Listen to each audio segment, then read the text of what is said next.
কাকে কালো জাদু করা হয়েছে, কাকে করা হয়নি, এটা বোঝাটা খুবই সিম্পল এবং খুবই সহজ একটা ব্যাপার।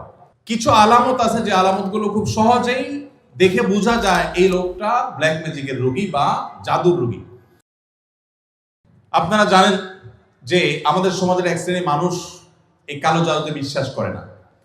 যদি কেউ কোরআনের জীবন্ত মুজিজা আর অলৌকিকত্ব দেখতে চায় তাহলে সে কালো জাদু গ্রস্ত রোগীর মধ্যে কোরআনের আয়াত দিয়ে যে ট্রিটমেন্ট করা হয় এটা দেখে সে আল্লাহর কুদরত দেখতে পাবে, কোরআনের মিরাকল দেখতে পারে।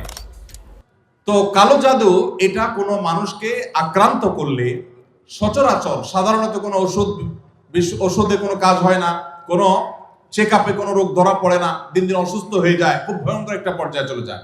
একটি বর্ণনা আছে কালো জাদু এটা মানুষকে কবর পর্যন্ত আর ওঁটকে পাতিল পর্যন্ত নিয়ে যায়, তার মানে শেষ করে ফেলে দেয়, নানা রকমের ক্ষতিগ্রস্ত মানুষকে করে।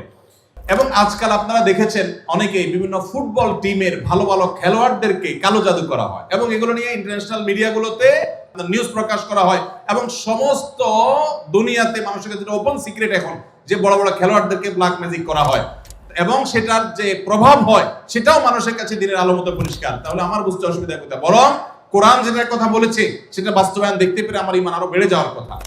কিছু মানুষ আছে যে কোনো রোগ ধরা পড়ে না কিন্তু অসুস্থ হয়ে যাচ্ছেন, অস্বাভাবিক পর্যায়ে হয়ে যাচ্ছেন, এরকম বিষয়গুলো কালো জাদুর আক্রান্ত হওয়ার আশঙ্কা অনেক বেশি। ঠিক একইভাবে অনেকের অতিরিক্ত হাই আসে, অতিরিক্ত সীমাতিরিক্ত হাই আসে। হাই তোলাটা কিছু একটা লিমিটেশন আছে যে এই পর্যন্ত হাই তোলা এটা স্বাভাবিক, কিন্তু যখন অস্বাভাবিক পর্যায়ে পর্যন্ত চলে যাবে তখন সেটা কোনো কোনো ক্ষেত্রে ব্ল্যাক ম্যাজিকের রোগী হওয়ার আলামত থাকে। দিন দিন শুকায় যাওয়া নানা রকমের পরিস্থিতি আছে। সবচেয়ে বড় পরীক্ষা করার উপায় হলো সূরা বাকারা সহ বিভিন্ন রুকিয়ার অ্যাপস চালু করে দিলে, ভিডিও চালু করে দিলে, তেলাওয়াত চালু করে দিলে যদি এটা শোনার পরে অস্থির হয়, পেরেশান হয়, তাহলে এই লোকটার মধ্যে কালো জাদুর আশঙ্কা অনেক জোরালো, যে সে সহ্য করতে পারে না তেলাওয়াত। একজন সাদা মানুষ মুসলমান সহ্য করে, কিন্তু সে তেলাওয়াত বন্ধ করতে পারে, আজান সহ্য করতে পারে না। এরকম বিষয়গুলো সাধারণত ব্ল্যাক ম্যাজিক কাউকে করা হয়েছে তার একটা আলামত হয়। সবচেয়ে ভালো হয় ভালো কোনো রাকির কাছে গেলে তারা এটাকে অ্যাসেসমেন্ট করতে পারে বিভিন্নভাবে এবং ধরা পড়ে যে তার কালো জাদু হয়েছে কি হয় নাই। আজকাল এই আপনার রাকিদের নামে অনেক লোকজন আছে যারা কবিরাজি করে, উল্টাপাল্টা পদ্ধতি করে, ভালো মানুষও কালো জাদুর রোগী বানায় দেয়। অনেকে আছে নাম বাপের নাম বললে বলে দেয় যে জাদু করছে কি করছে না, এগুলো সবই বোগাস এবং এগুলো কোনো সঠিক পদ্ধতি না। আমার পরিচিত একজন বলল যে আমার এক দাদা বহু আগে মারা গেছেন, তো এরকম এক কবিরাজের কাছে যাই বললাম আমার দাদার নাম এটা, তার বাপের নাম এটা, দেখেন তো তার কোনো জাদু আছে কিনা। বলে হায় হায় রে, শেষ করে ফেলছে, তো আর বেশি দিন বাঁচবে না, অথচ অনেক মরে শেষ। তো এরকম বন্ডামি বাহতাবাজিও আছে।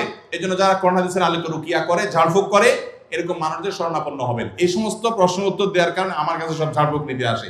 আমি কোনো রাখি না ভাই, আমি নিজে অন্যদের কাছে ঝাড়ফুঁকের আমলটা নিতে হয়, অ্যাডভাইসটা নিতে হয়। আমার শ্বশুরবাড়ির লোকজন আমার স্ত্রীকে জোর করে আমার কাছ থেকে আলাদা রাখে, অথচ আমার স্ত্রী আমার সাথেই থাকতে চায়। এক্ষেত্রে আমার করণীয় কি? আপনার ও প্রশ্ন ঠিক আছে ভাই। অনেক কমবখ্ত বাপ মা আছে, হতভাগা বাপ মা আছে, কপাল পড়া, মেয়ে স্বামীর সংসার করতে চায় কিন্তু বাপ মা বাধা দেয়, আছে না নাই? মেয়েটা ভালো কিন্তু বাপ মা ফুসলায়, আরে আমার ভাতের অভাব পড়ছে না কিন্তু চলে আস। এর মতো কপাল পড়া বাপ মা আর হতে পারে না। ভাইরা আমার, বেশিরভাগ সংসারে স্বামী স্ত্রীর মধ্যে অশান্তি সৃষ্টি করে তৃতীয় পক্ষ। কারা করে? তৃতীয় পক্ষ। আমি এই জন্য বলি, সাক্ষাৎ শয়তান যদি দেখতে চান, একবারে আপাদমস্তক শয়তান, তাহলে স্বামী স্ত্রীর মধ্যে অশান্তি সৃষ্টি করার জন্য যে ভূমিকায় অবতীর্ণ হবে এ হলো সাক্ষাৎ শয়তানের ভূমিকা অবতীর্ণ হয়েছে। কথাকে বুঝাতে পারছি? শয়তান সবচেয়ে খুশি হয় কোন কাজে জানা আছে আপনাদের? কোন কাজে সবচেয়ে বেশি শয়তান খুশি হয়? কোন সংসার ভেঙে দিলে, স্বামী স্ত্রীর মধ্যে বিচ্ছেদ হলে। আপনারা হাদিস শুনছেন, প্রসিদ্ধ হাদিস, শয়তান তার সিংহাসন পানির উপরে স্থাপন করে এবং শয়তান তার চেলাদেরকে ছেড়ে দেয়। চেলারা সারাদিন আকাম কুকাম করে সারাদিন অপকর্মের পরে ফিরে এসে তাদের দলনেতাকে বলে, আমি একজনকে খুন করিয়েছি, একজনকে দিয়ে আরেকজনকে দিয়ে একটা মিথ্যা বলিয়েছি, আরেকজনকে দিয়ে মাদকাসক্ত করিয়েছি, আরেকজনকে দিয়ে অমুক জেনা করিয়েছি। তখন শয়তান বলে, হ্যাঁ অবশ্যই কিছু না কিছু করেছ। কিন্তু যখন কোন শয়তান এসে বলে একজন স্বামী স্ত্রীর মধ্যে বিচ্ছেদ ঘটায় দিছি, তখন শয়তান বলে তুমি সবচেয়ে বড় কাজ করছো। সে সবচেয়ে বড় খুশি হয়। যে সমস্ত পুরুষেরা মহিলাদেরকে অথবা পুরুষদেরকে উস্কায়, দেখবেন যে অনেক মহিলাকে যায় অনেকে বলে, ভাবি আপনার মতো মানুষের সাথে ভাই রাগ করে কেন? মানে আপনার মতো এত ভালো, এত ভদ্র, এত রূপবতী মানুষটার সাথে রাগ করে যে কেমনে, এত পাষাণ সে কিভাবে হয়? বুঝবেন যে এই লোক হলো সাক্ষাৎ ইবলিস। আবার একই কথা ওই পুরুষ লোকটাকে যদি বলে যে ভাই আপনি তো রাজপুত্র, মাশাআল্লাহ, আপনার কপালে রাজরানী আসলেও কম হবে ভাই, তাহলে তার উস্কায় দিচ্ছে, তার মানে সে মনে মনে চিন্তা করবে তাহলে আমার বউ এটা আমার জন্য আসলে মানায় না, আমি তাহলে এত বেশি যোগ্য পুরুষ, তাহলে তার স্বামীর সাথে, তার স্ত্রীর সাথে তার দূরত্ব বাড়বে কি বাড়বে না? তাহলে এই যে পামপট্টিটা দিল, এই পামপট্টি দেওয়া লোকটা হলো সাক্ষাৎ ইবলিসের ভূমিকা অবতীর্ণ হয়েছে। অতএব খবরদার, স্বামী স্ত্রীর মধ্যকার অশান্তি সৃষ্টি করার জন্য কেউ তৃতীয় পক্ষের ভূমিকা রাখবেন না। এমনকি সেটা যদি বাপমাও যদি হয়, সে বাপমা আল্লাহর কাঠগড়ার আসামি হবেন। বহু ছেলেদের বাপ আছেন, ছেলেদের মা আছেন, শ্বশুর শাশুড়ি আছেন, বৌমার ব্যাপারে ছেলের কান ভারী করে দেয়, আছে না নেই? ছেলেটা থাকে বিদেশ, তার কানটা ঝালাফালা করে দেয়। এরা সবাই কিয়ামতের ময়দানে আল্লাহর কাছে আসামি হবে। খবরদার, এরকম কোন ষড়যন্ত্র করা যাবে না। চেষ্টা করতে হবে স্বামী স্ত্রীর মধ্যে মনোমালিন্য হলে সেটাকে আরো দূর করে দিতে হবে, সেটা আরো দূর করে দিতে হবে। আল্লাহ আমাদেরকে তৌফিক দান করুন। মসজিদের ইমাম সাহেবরা যারা আছেন, ফ্যামিলি কাউন্সিলিং করবেন। এলাকাতে কোথা স্বামী স্ত্রীর সাথে মনোমালিন্য চলছে তাদের মধ্যে সালিসি করবেন, তৃতীয় পক্ষ হয়ে মিলাবার চেষ্টা করবেন, ভাঙার চেষ্টা করবেন না। আল্লাহ আমাদেরকে তৌফিক দান করুন। যে মা বাপ তার মেয়েকে ফুসলাচ্ছে স্বামী সংসার না করার জন্য, যৌক্তিক শরঈ কোনো কারণ ছাড়া যদি এটা করেন, তারা কবিরা গুনাহে লিপ্ত হোক। তারা মা বাপ সন্তানকে তারা আল্লাহর নির্দেশ থেকে বাহিরে তারা নিতে চাচ্ছে। ফ্যামিলি ব্যবস্থাপনা এবং দাম্পত্য জীবনের সুখ শান্তি ইসলামে খুবই গুরুত্বপূর্ণ বিষয়। আল্লাহ তাআলা আমাদেরকে বোঝার তৌফিক দান করুন।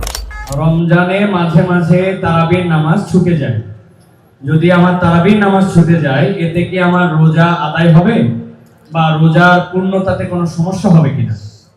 ভাইরা আমার, রমজান মাসে তারাবির নামাজ না পড়লে আমরা অনেকে মনে করি যে তার রোজাতে বোধহয় অসুবিধা হবে। এটা সম্পূর্ণ ভুল ধারণা। তারাবি একটা ইবাদত, রমজানের রোজাটা আরেকটা ইবাদত।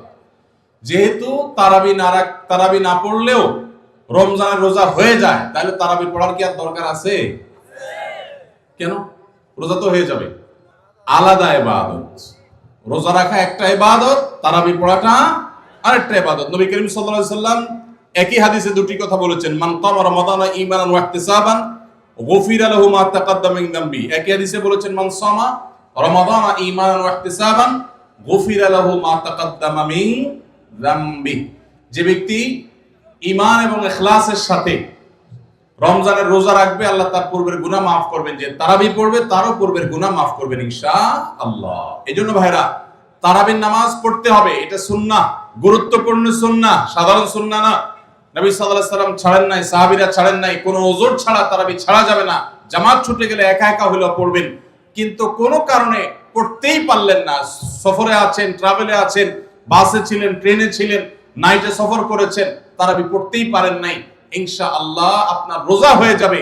তাই বলে তারাবিকে অনেকে অবহেলা করেন আজকাল, যেটা তো সুন্নাহ, না পড়লে কি? এই অবহেলাটা আরেকটা দোষের। তাহলে আমাদের মধ্যে দুইটাই সীমা লঙ্ঘন। কেউ মনে করেন তারাবি না পড়লে রোজাই হবে না, এটা হলো বাড়াবাড়ি। আবার অনেকে মনে করে তারাবি না পড়লেই বা কি, এটা হলো ছাড়াছাড়ি। এই বাড়াবাড়ি এবং ছাড়াছাড়ির মধ্যে আমাদের থাকতে হবে। আল্লাহ আমাদের তৌফিক দান করুন। আস-সুন্নাহ ফাউন্ডেশন, উম্মার স্বার্থে সুন্নাহর সাথে।